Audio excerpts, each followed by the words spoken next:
Tapi coba aja, kalau iman kita yang lobet, kadang kita malah santai aja. Padahal charger iman itu bukan cuma power bank, tetapi zikir, sholat, dan senantiasa mengingat Allah. Semoga beberapa menit ke depan kita tidak hanya duduk mendengarkan, tetapi juga mengisi ulang baterai hati kita. Oh iya, aku ada sedikit pantun nih. Jawab ya. Pergi ke taman membeli delima. Cakep. Singgah sebentar membeli kurma. Cakep. Marhaban ya Ramadan bulan mulia. Yuk, kita dengarkan kultum sambil menunggu buka puasa. Assalamualaikum warahmatullahi wabarakatuh. Alhamdulillahilladzi kana biibadihi khabiran basira. Tabarakalladzi ja'ala fis samai burujan wa ja'ala fiha sirajan wa qamaran munira. Asyhadu an la ilaha illallah wa asyhadu anna Muhammadan abduhu wa rasuluh. Alladzi ba'atsahu bil haqqi basiran wa nadira. Wa da'iya illal haqqi biidnihi wa sirajan munira. Allahumma shalli alaihi wa ala alihi wa sahbihi wa salim tasliman katsira. Amma ba'du. Hadirin yang dirahmati Allah, dalam sebuah hadis qudsi Allah Subhanahu wa taala berfirman, "Kullu amali ibni Adam lahu illa siyam, fa innahu li wa ana ajzi bihi." Yang artinya, setiap amal anak Adam adalah untuknya, kecuali puasa. Sesungguhnya puasa itu untukku, dan aku sendiri yang akan membalasnya. Hadis riwayat Bukhari dan Muslim. Hadirin yang dirahmati oleh Allah, mengapa puasa begitu istimewa? Karena ibadah puasa bersifat rahasia. Sholat bisa dilihat, sedekah bisa diketahui orang lain, ibadah haji bisa disaksikan banyak orang.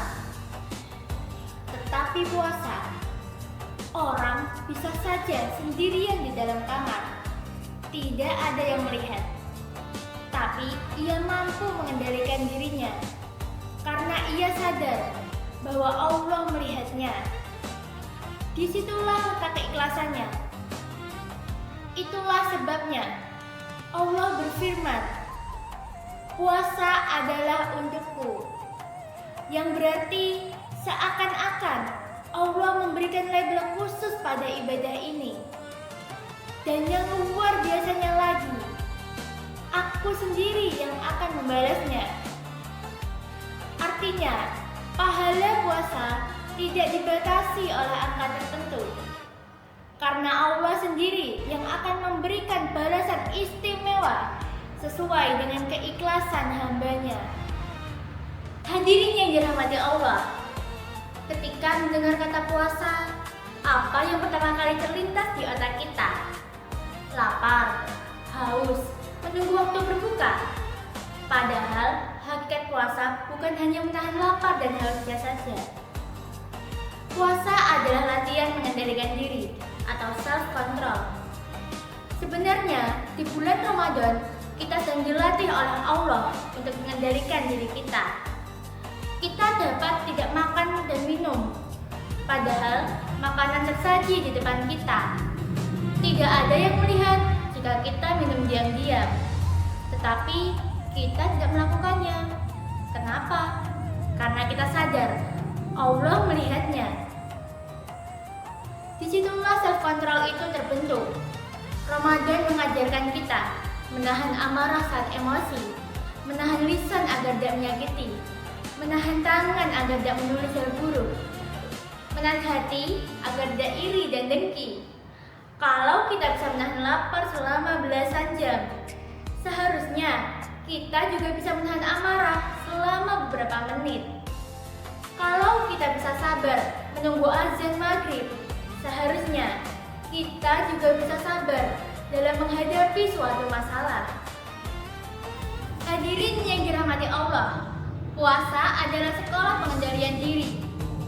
Orang yang kuat bukanlah orang yang menang dalam pertandingan, tetapi orang yang mampu mengendalikan dirinya ketika marah. Ramadan datang bukan hanya untuk membuat kita kurus, tetapi untuk membuat kita dewasa. Jika setelah Ramadan kita masih mudah marah, masih suka berkata kasar, masih sulit mengontrol diri, maka mungkin kita hanya mendapatkan lapar dan hausnya saja. Mari jadikan Ramadan sebagai latihan untuk menjadi pribadi yang lebih sabar, lebih tenang, dan lebih bijak. Semoga setelah Ramadan kita menjadi pribadi yang lebih mampu mengendalikan diri dalam segala keadaan.